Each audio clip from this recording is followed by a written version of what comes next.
I'm John Carter in Moscow, in Havana, Cuba. Now in Kiev, the capital of Ukraine. I'm John Carter in Petra, right here in communist China, reporting from India. Hi, I'm John Carter in the Solomon Islands. I'm John Carter in Soweto, from El Salvador. I'm John Carter in Sydney, Australia. John Carter explores America's healthcare crisis. Hello, friend. I'm John Carter. Welcome today to the Carter Report, because this is another super program. I have with me today one of the world's great health scientists, Dr. John Westerdahl.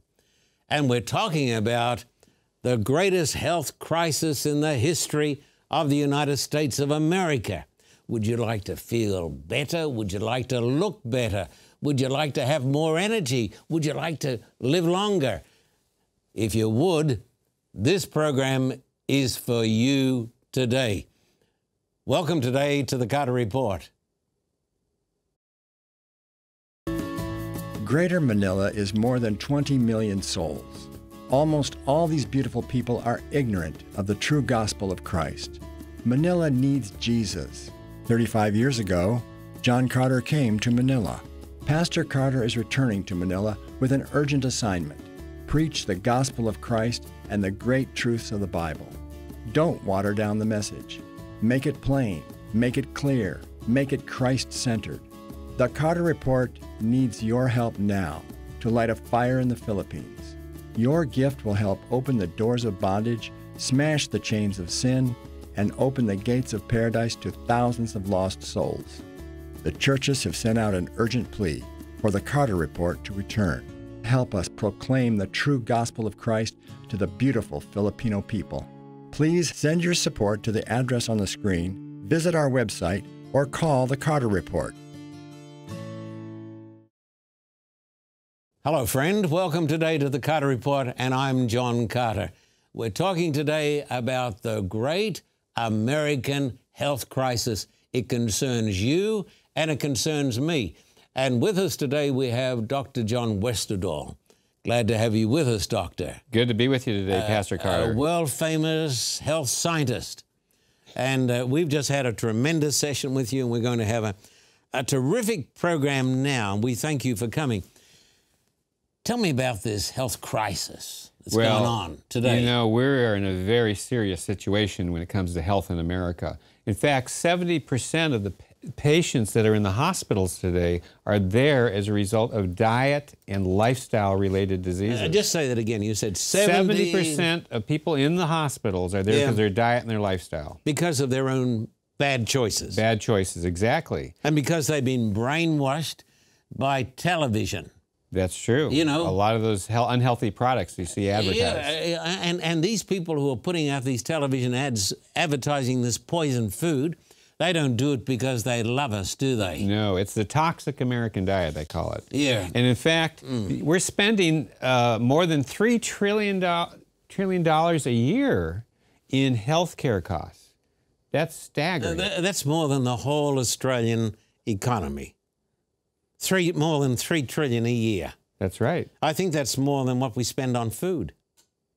I think it's about There's double. A relationship with all that. $3 trillion. That's right. And believe it or not, the United States only ranks 35th healthiest nation in the world. So despite our high technology and with this advanced healthcare system we have in the United States and all this, we're only the 35th healthiest nation in the world. We're doing very bad. And the deaths in our country are related to the way we're living. In fact, tell me, explain this to me, please. This is showing the leading causes of death in the United States. Heart disease is number 1. Cancer is number 2. Then we have chronic and respiratory diseases. There are injuries, but then strokes and Alzheimer's. But look at the 3 leading ones there. They're very high in all these deaths. Now, what's the cause of these deaths? This chart shows what it is. First of all, poor diet and physical inactivity. We're eating a terrible diet, a sad diet, and we're not getting enough activity, exercise. We're sitting around too much, the couch potatoes. Then comes tobacco and alcohol. I mean, that's crazy, isn't it? Smoking. Exactly. I mean, if God wanted us to smoke, somebody said he would have made a chimney in our heads. That's right. I mean, this is fancy smoking when we know today that you're puffing cancer down into your lungs. That's right. It's addictive. Yeah. America's healthcare crisis, that's what we're talking about today, friends. And we want to tell you how you can live longer and look better and live life to the full. Now, doctor. And then we talked about that diet, by the way. And yes. Death is mostly eat, E-A-T. Take the D and the H off. Well, Death we like eating, don't we? We do. Yeah, and we're not going to be around if we don't eat. That's right. We need that. We need food. But apparently we're eating the wrong stuff. That's right.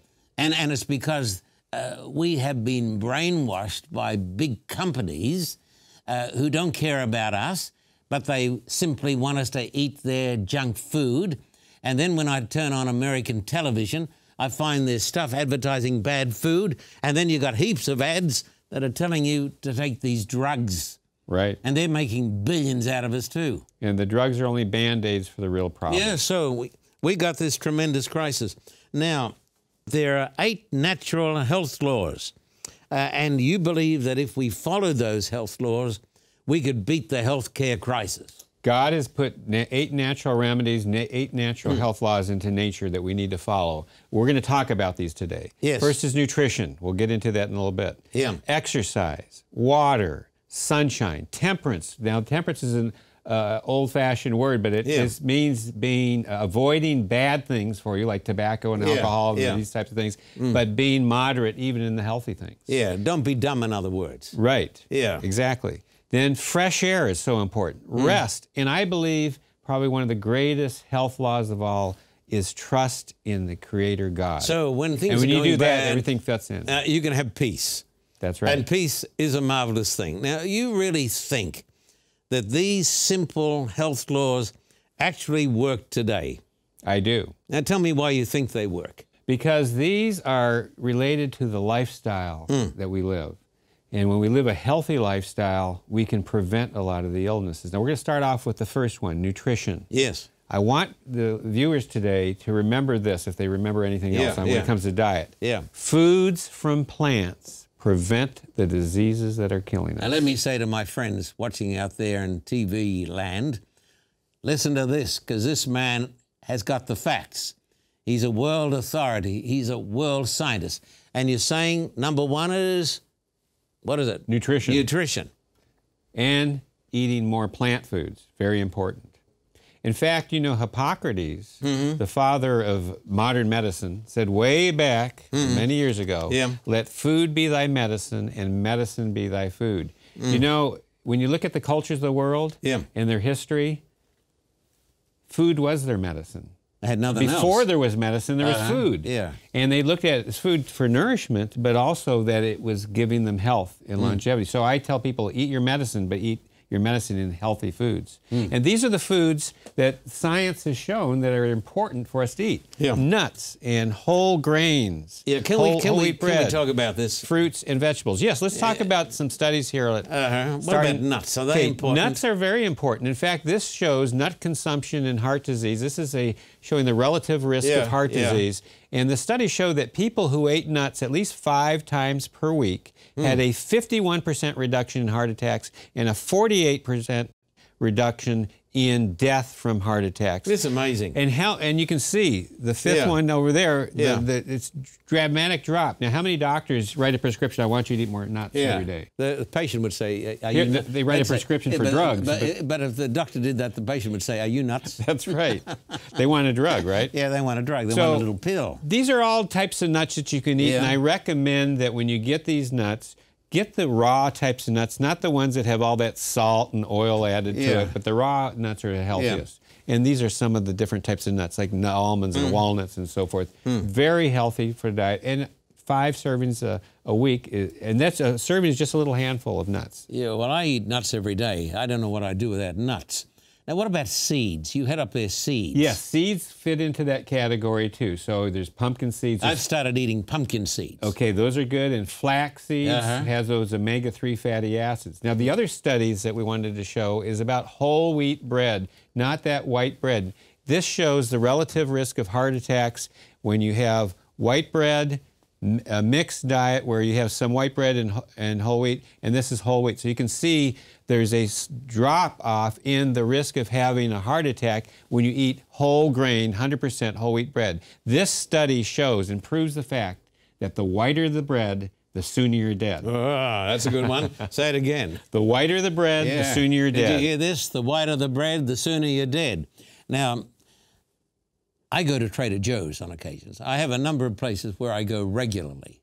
And this is not a commercial, but I go to Costco.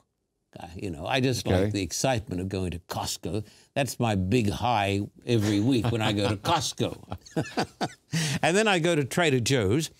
And in Trader Joe's and other good stores, they sell sprouted wheat bread. Yes, that's good. Ezekiel 4:9. It's based on the Bible, right? You think it's good bread? Oh, it's a very good bread, and it's a Bible recipe. I've been having it for about 6 months. Good. I think it's better than normal bread. It isn't is because the carbohydrate content is lower and it's sprouted as far as the flour. But want to eat more of these whole grains. Yes. And there's many different types of whole grains. Now the other studies that I wanted to talk about is fruit and vegetable consumption. This has to do with women's probability of dying at midlife, ages 35 to 69.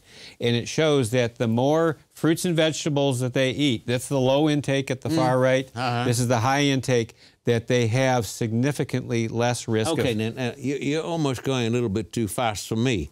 I've got to digest this. Not only am I eating nuts every day now, I've got to digest what you're telling me. You're talking here about women midlife. Right. Especially.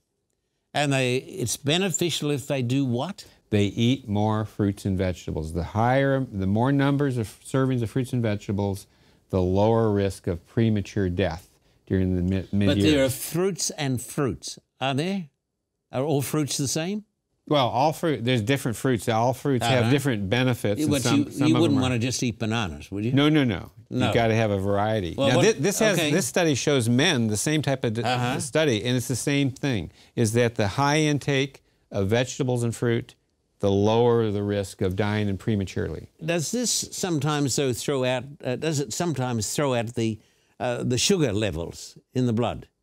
If you eat a lot of fruit. If you eat too much fruit. Could you get diabetes from eating fruit? Well, you can keep your blood sugar too high if you have too much fruit. So you want to have moderate amounts of fruit, but you want more emphasis on vegetables. Yeah. That's the best thing. I don't want people calling me up and saying, I've eaten so much fruit, now I'm a diabetic. Oh, no. You want to be moderate in those good things. Now, here's the other thing about fruit and vegetables, is that it lowers your risk of stroke. Yes. For each increment of 3 servings of fruits and vegetables per day, there was a 45% decrease in the risk of death from stroke. And you can see there's 2 different types of stroke. The ischemic stroke, which is one that there's a blockage in the blood vessels in the brain, and then the hemorrhagic, where there's hemorrhage.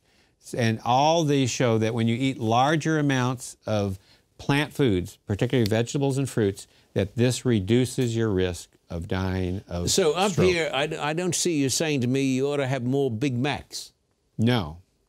So that doesn't come into No, the when we show optimum. those studies, those show the bad results. So this is good stuff. This is good stuff that we need to eat. This is food is medicine. That's what it's showing. Yeah. Why is it so hard for people to follow? Why do people want to get cancer?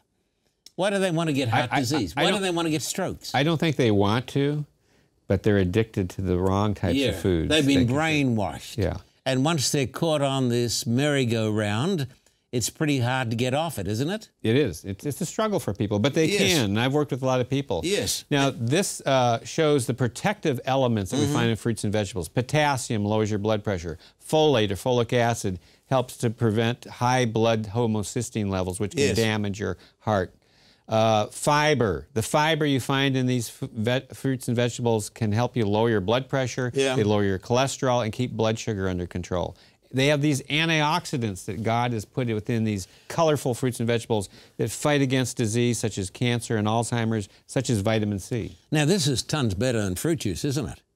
Yes, eating the whole fruit. Yeah. Eating the whole fruit and the whole vegetable. You get a tremendous whammy of sugar when you have a glass of orange juice. Isn't this true? Yes, so it's better to eat the whole orange. Yeah. As opposed to, because you can get a lot of oranges into one glass. Yeah, and God never designed it that way, did he? No, not really. He's No. packaged it with other things. Okay. Now, the American College of Lifestyle Medicine, which I believe is the most important medical society in the country today, these are the physicians that are trying to get people back on a healthy lifestyle. They have made this statement: for the treatment, reversal, and prevention of lifestyle-related disease and chronic diseases, the American College of Lifestyle Medicine recommends an eating plan based predominantly on a variety of minimally processed vegetables, fruits, whole grains, legumes, nuts, and seeds. So eating more this way. Now, Doctor, these people are not people on a crusade for the Bible, are they? No, these are scientists of all faiths and no faith. These are tough scientists. They are. But what they're saying virtually is, and some of them are not aware of this, of course, they're saying if you want to be healthy, you better follow the diet that is prescribed in the Bible. That's what it shows. This is scientific. Yeah. This is not just a religious philosophy. Yeah. This is what hard science is showing. And so, you know, for an atheist, he can be blessed by the Bible too, can't he? That's right. And the Christian that doesn't eat that way Yeah. can be suffering. Yeah. Would you read this again? Yeah, now this is the Academy of Nutrition and Dietetics, which I'm a member of. This is the world's leading society of professional nutritionists in the world, and they've made this statement. It is the position of the Academy of Nutrition and Dietetics that appropriately planned vegetarian, including vegan diets, are healthful, nutritionally adequate, and may provide health benefits for the prevention and treatment of certain diseases. They go on to say that vegetarians and vegans are at reduced risk of certain health conditions, including ischemic heart disease, type 2 diabetes, hypertension, and certain types of cancer and obesity. Here you have the leading nutrition society in the world saying this is a healthier way to go. Let me just say a word to all my friends who are watching this television program. Hey, this is exciting, isn't it? We're discovering today how we can live longer and look better and overcome all these diseases. Now, some of you may be saying, this is too much, this is overwhelming. But I want you to know God can help us. We may feel that we can't do it, but with Jesus, all things are possible. Don't you believe this? I believe that. Yeah, and Paul said, I can do all things through Christ. Yeah. Give us some tips for eating a healthy vegetarian diet, Yeah, please. a lot of people get confused about how do I get on a vegetarian diet? How do I eat this plant-based diet that the medical people are saying we should eat? Well, the first thing is eat mostly whole plant foods, not the processed foods, but the whole food. The second one is to include 5 to 9 servings of vegetables and fruits daily in your diet, including a variety of colors. Here we have the color wheel. You want all these different colors, a rainbow of colors, as well as plenty of dark green leafy vegetables, and include raw plant foods in your diet daily if possible, and don't overcook your vegetables. Very important. People in some areas of the country, they kill their vegetables. Yeah, they kill it. You want to try to include at least 35 grams of fiber in your diet each day from a variety of different plant foods. You only find fiber in plant foods. The average American only gets 11 grams. Minimize processed foods as much as possible, especially avoid those foods that contain refined carbohydrates. Eat mainly complex carbohydrates found in peas, beans, whole grains, and vegetables. Can I just throw this in because I'm enjoying this immensely today? I've got a copy here. I only saw this last night, Consumer Reports. It's got an article here entitled, look at this, would you? It's almost disgusting. Yes. Danger at the deli. Right. Look at this, my friend. It's talking about processed meats. They're the worst. Oh, goodness me. Are you telling me something?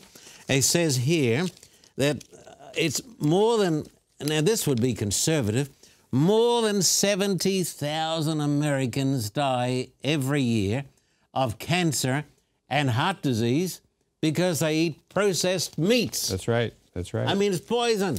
It is. Yeah. It's toxic food, and you wouldn't want to know what's in those processed meats. They put all parts of the animal. Yeah, yes, and stuff you wouldn't want to know. Now, this is from Consumer Reports. It says, if you're eating those processed, you say processed. Right. I say processed because I come from a different part of the world. That. But we're getting on well, aren't we? Right. But listen, if you want to avoid some of these terrible disgusting diseases, then don't eat these processed meats. That's number one. But more than this, get on a healthy vegetarian diet, a plant-based diet. Is this right? That's right. And see, here's another one we want to eliminate. Trans fatty acids, another processed oils they put hydrogen through and try to make them solid. And we want to rely more on whole foods, such as nuts, seeds, and avocados. Those are healthy fats to use. Use vegetable oils only in moderation because those are very concentrated, but the oil of the Bible, the unrefined, extra virgin olive oil, is more of an optimal type of oil to tell use. me, talk to me, because I like that, so I want to hear some good news today. So, tell me about the extra virgin cold-pressed olive oil. So unfortunately, a lot of these olive oils on the market, they've been processed, they've been decolorized, they've been purified. Yeah. You want it like the days of the Bible. Extra virgin, first cold pressed, unrefined and unfiltered. You're listening to this, my friend. This is important. If it's a little cloudy, that's good because that's retaining all those healthy types of phytochemicals. Now, how much is one allowed per day of? Well, olive oil still is a fat, so you want to be moderate in your cooking with it. Mainly monosaturated fats. Yeah, they're monounsaturated, which is a healthier type of fat. Not a lot of saturated fat. No, yeah, not very much saturated fat. But how much? Come on, I want you to tell me. How much can I have? How much can you have? Yeah, I'm asking. I want to know. I would use it just in limited amounts. Yeah, I know, but I wouldn't go more a tablespoon or so a day. A tablespoon? Yeah, just lightly cook with it. Yeah, not a teaspoon. Because there's 40 olives in 1 tablespoon of I never knew. I'm learning something here today. 40 olives? And 1 tablespoon of olive oil. So you got to know they're concentrated fats because I studied that. I know that. I've been an expert in olive oil, actually. Yeah. And Greek olive oil is amongst the best in the world. That's the best. Because they use the Korniki olives. I'm told the Italian olive oil is not so good. Not necessarily, because there's been some adulteration with some of those olives. So you have to watch this, folks. You have to get it from a good company. But they say Spanish olive oil is okay, and Greek olive oil. Greek olive oil is the best in the world. Oh, and did you know Australian olive oil is the best in the world? Okay, you have a little bias there. Okay. And the other thing is we want to use less salt, and for your flavorings, use more natural herbs. Yeah. Now, and then instead of milk, there are plant-based milks such as soy milk and almond milk is alternative to dairy milk. They don't have all that saturated fat and cholesterol. You think soya milk's okay? I do. Somebody told me, now you're the expert, I don't know anything about this, not a lot anyhow. They say that soya milk and stuff can affect your hormones. Have you heard this? I've heard that. That's a myth. It's a myth? It's a myth. There's phytoestrogens in those, not estrogen. They look like they're kind of similar to estrogen, but they're from plants. They actually prevent different types of cancer. So if I eat soy and if I drink soya milk, I'm not going to get a squeaky voice. No, you won't. No. That is a myth, and we're going to address that in a little bit. Okay. The other thing is to use plant proteins instead, such as beans, legumes, and soy foods in place of the meat, fish, and poultry if you want to get on this vegetarian diet. Okay. Tell me about some of the superfoods. Okay. There are a number of wonderful foods that I encourage people to eat more of. But first of all, I want you to remember, all these plant foods prevent the diseases that are killing us. Yeah. And let's go over some of these foods. So this is good news, really, isn't it? Yeah, it really is. Yeah. Now, acai berries is one of the superfood everyone's talking about today because acai berries have some wonderful... Acai. Acai. It comes from Brazil. Yeah. And these are tropical fruit, rich in antioxidants. Can I make a confession? Yeah. I've been calling it acai. Acai. Yeah. That's what most people do. Oh, I know. But it's acai. Acai. My friend, understand this, and you are an immediate health scientist. Acai berries. And they combat premature aging. Yeah. They fight against free radicals. They have some wonderful phytochemicals in them that can help you to improve your health. Acai extracts, by the way, this is a study showing that acai berry extracts can reduce the risk of cardiovascular disease and cancer. Yes. And you can find them in all the different stores today that they're selling acai, and they're mixing up acai bowls. They're not full up with sugar, are they? They have natural sugar, and some of them will add a lot of sugar to, so you want to try to avoid those. I saw some down at Costco. I'll have to go check it out. Yeah. Yeah. Now, cinnamon is also a traditional spice that's a natural remedy, and that's a very good thing to include in your diet. So I can have some cinnamon buns. Not cinnamon buns, but the regular cinnamon is good. Because it has anti-inflammatory compounds. It helps with pain and stiffness and muscle joints. Cinnamon is a wonderful herb, and it actually has anti-inflammatory compounds and carminative, which means it helps to relieve gas if people get bloated a lot by having cinnamon in their diet. And what's very interesting, it helps to control blood sugar, which is good news for type 2 diabetics. Yeah, I never knew that. That's amazing. There's actually a compound in its long name, methyl hydroxychalcone polymer. This is a compound that increases glucose metabolism in cells, and it actually mimics insulin function. So that's why that's amazing. That's so you can sprinkle this on instead of sugar on your food. So get some cinnamon. Get some cinnamon. Yeah, get some cinnamon. And flax is the new fish oil. You know, a lot of people want to get their omega-3 fatty acids. Well, you can get it from plant sources that provide the lignans and doesn't have any concern about pollutants from fish and so forth. Now, let me tell you, Dr. Sain, we got more material than we're going to get through in this program today. So can we run through this a little faster? Yeah, we'll go for it. Because I don't want to miss out on any of this stuff. So I'm going to say a lot of things. I'm not going to read everything here, so we'll just move forward. Okay, so they're high in omega-3 fatty acids.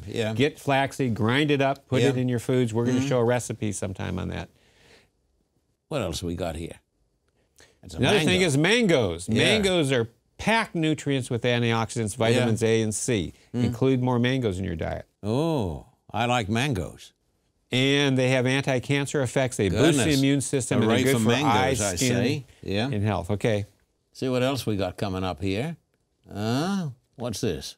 Here we have soybeans. Yeah. Soybeans actually, there's all those myths about soy. They actually have protective factors against breast, colon, rectal, lung, and stomach cancer. And so soybeans actually are an anti-cancer food, and it's a healthy thing to eat in your diet. Well, Doctor, we've been talking about lots of amazing foods, lots of amazing stuff. We haven't had time today to get into exercise and fitness. All of these are tremendously important. But if we follow these amazing health laws, which are also taught in the ancient Hebrew scriptures, you and I are going to live longer, feel better, look younger, and live life to the full. Thank you for joining us today. And until next time, may God richly bless you.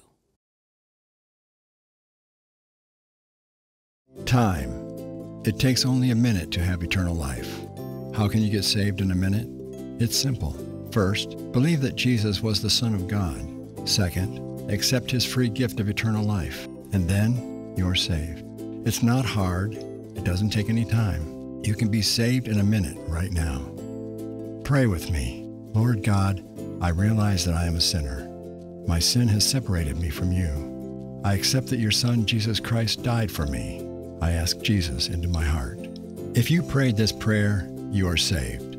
The next thing to do is tell someone. Fellowship with other followers of Jesus. Get baptized. Read your Bible and pray. Choices. We make them every day, all day. The most important choice you will make in your life is whether to choose eternal life or let it pass you by. If you'd like more information about your new life, call the number and visit our website. For a copy of today's program, please contact us at P.O. Box 1900, Thousand Oaks, California, 91358. Or in Australia, contact us at P.O. Box 861, Terrigal, New South Wales, 2260. This program is made possible through the generous support of viewers like you. We thank you for your continued support. May God richly bless you.